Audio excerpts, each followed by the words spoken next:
Things you absolutely need to know. One is that your life does not end.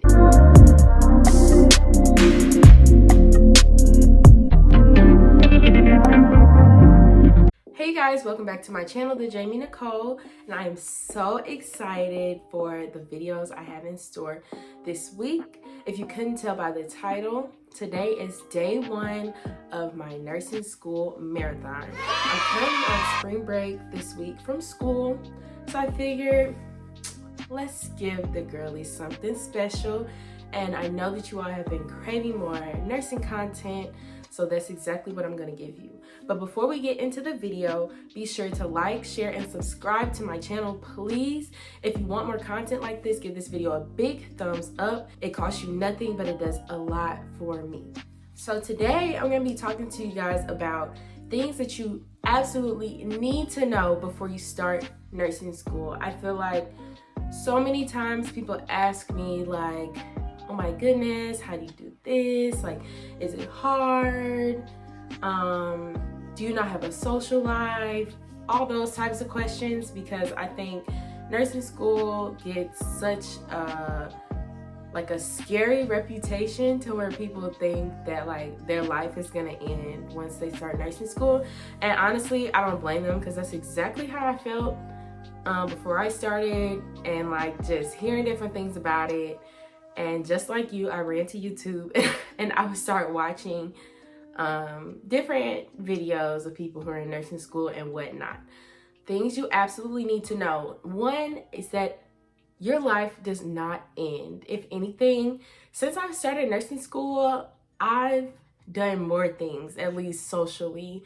I feel like it's such a stressful environment and schooling process that if you're not finding a way to have fun and hang out with your friends or spend time with your family or your significant other, anything like that, then you're just going to be overloaded with school and stress, and that is not healthy at all. So even though nursing school can be intense, I like to think of it's still, at least for me, it's still regular undergrad. So whether I was a nursing major or an English major, this was still gonna be undergrad. So I look at it like I can't limit my experience just because I'm in a professional program. How I keep up with everything is I just, I try to stick to a schedule for the most part, and just be responsible with like my assignments, different things like that. Using a planner. I try not to limit myself to things that I really want to do. So like, for instance, if it's like a random night and somebody's randomly like, oh, let's go do this or blah, blah, blah, blah, I may turn it down because I know I have responsibilities to take care of. But if it's something that I know is coming up and I've been really wanting to do, then yes, I'm definitely making the time in my schedule to do that, because I'm still 21. There's no reason for me to discount my fun just because of school. And that's just reality to me. I mean, I know everybody may not think that way, and everybody may think like, I need to give my absolute all right now, which is fine. But personally, I feel like I could die tomorrow, so why would I not have fun when I can? Disclaimer, I am not the type to go out every weekend. That's definitely not. I feel like I'm kind of considered a homebody, so don't think that I'm just out here like in the club all the time. It's definitely not that. Usually during the week, I try to stay in, make sure I'm getting everything done, and then I save my weekends for being out, doing all the fun stuff the whole day, trying not to think about school unless I have an exam or something coming up. So that's pretty much how I balance things. Also, if you guys didn't know, I am a student athlete. So that's another thing that takes up a lot of time in my schedule.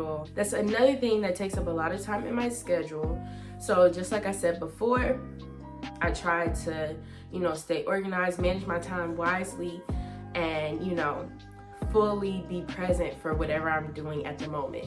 So for instance, if I'm at practice at this time, I may talk about school to my teammates or my coach or whatever, but essentially I'm not gonna half-ass practice because I'm stressed about school, because during this time block it's time for practice, and then when it's time for school I'll be focused on school. And that's how I think I've been able to be successful thus far, because if you let other things cloud your brain in the midst of you doing something else, then you'll never get like your full result out of whatever you're doing at that time, if that makes any sense. Next thing I say you guys need to know is that you are not the only one going through what you're going through. Not saying that to minimize anybody's experience, but just to let you know that you are not alone in this experience. Your classmates, we all have different lives and all this, but essentially you and your classmates are going through those classes together, going to those clinicals together. So definitely like befriend them, you know, confide in each other. Don't just not talk to anybody or put everything on yourself, because there's people who can relate to you. So I would definitely take advantage of those relationships and build friendships with those people who are going through those same things with you. That's definitely helped me a lot, because at first I was kind of just quiet and not really like, you know, talking to anybody. But then, well, me and my friend from my old school, we pretty much was cool the whole time on first day. But like we knew each other before we got into the program. So it took me a little bit of time to start talking to people who I had just met or didn't know at all. And I definitely don't regret that, because with both nursing schools that I've been in, I've met some great people who have definitely helped me pass classes and survive clinicals. So take advantage of the people. Well, that sounds bad. Don't take advantage of them, but you know, develop those friendships, like I said. Last thing I'm gonna say that you need to know before starting nursing school is that despite what happens in between now and when you graduate, so whether you're failing a class, failing an exam, things are challenging for you, you're having trouble understanding, you have to keep in your mind, I'm still gonna be a nurse. Despite anything that happens in between now and then, I'm still going to be a nurse. So don't let these little bumps in the middle of the road discourage you.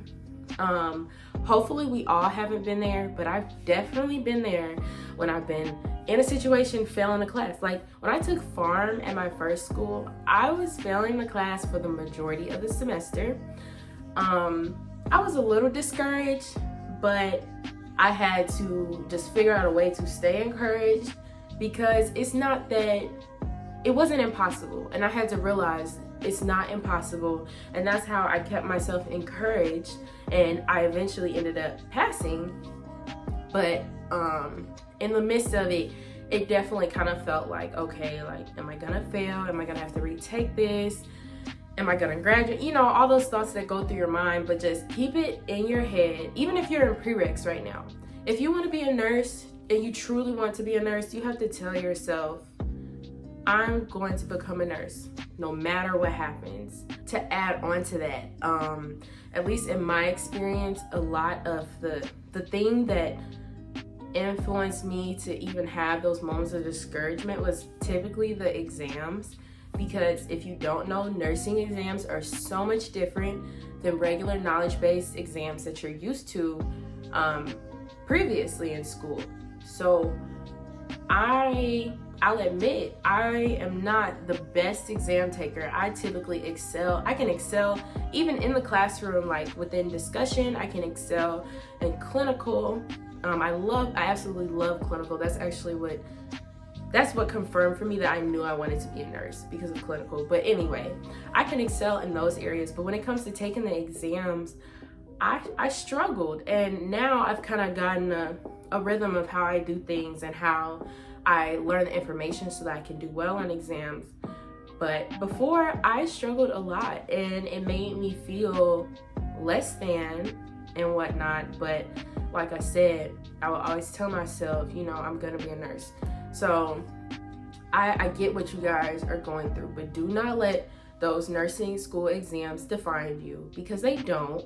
You can still be a fantastic nurse even if you get a B or whatever the lowest grade you can get in your program is on your exam, because there's people out here getting 100% on exams, and they talking to patients horrible. So I'd rather struggle on exams and be fantastic at my job than vice versa. Last thing you need to know before nursing school is not to compare yourself to everybody else. I am not the type, say what you want about this, but I typically do not open up those books that we have to get from the bookstore for nursing school, because I don't know, it's just I've learned these past few years that reading the book does just not work for me. It does not work for me at all. I don't learn by reading. I have to either hear it, see it, or do it. Reading just, it's like, of course I can comprehend. I'm not stupid. I can comprehend things that I read, but just when it comes to actual learning and being able to apply information, I am not the read the book girl. A lot of people look at that like I'm crazy. Now, disclaimer, unless it's the ATI book, because the ATI book, and you guys will find out, ATI books, they're more, they have a better correlation to like NCLEX or the ATI exams you have to take. So yeah, I'll open those here and there, maybe do the practice questions. But yeah, them regular textbooks, I'm not opening them up. I don't learn that way. All that to say, do not compare yourself to your classmates, friends, whoever. Don't compare your learning style. Don't compare what grades you're getting on the exams, because everybody is different. Everybody learns differently. You have to do what works for you and do it unapologetically. Now, if you try something different that somebody else does and it ends up working for you, then great. But do not feel peer pressured into studying or learning how someone else does just because it works for them, because you'll quickly learn that your brain does not process things that way, and you have to do what works best for you, essentially. Now, of course, I highly suggest taking the suggested studying methods or whatever from the teacher. Like my teachers, they'll typically post like, or even if you personally ask them, they'll be like, well, I get a lot of my material from my slides, or it's from the book and the slides, or they'll put out learning objectives, different things like that. I highly suggest paying attention to those, but overall, make sure you're doing what works for you and not doing what works for everybody else. And don't let anybody make you feel bad for doing what works for you. All right, you guys, that's all I have for you today. Be sure to give this video a big thumbs up if you like the nursing content and the tips for nursing school. Also, be on the lookout for the rest of the week, as I will be posting a video every day that in some sort of way relates to nursing school. Thank you guys so much for tuning into this video. As always, be sure to like, share, and subscribe, and I will see you guys next time.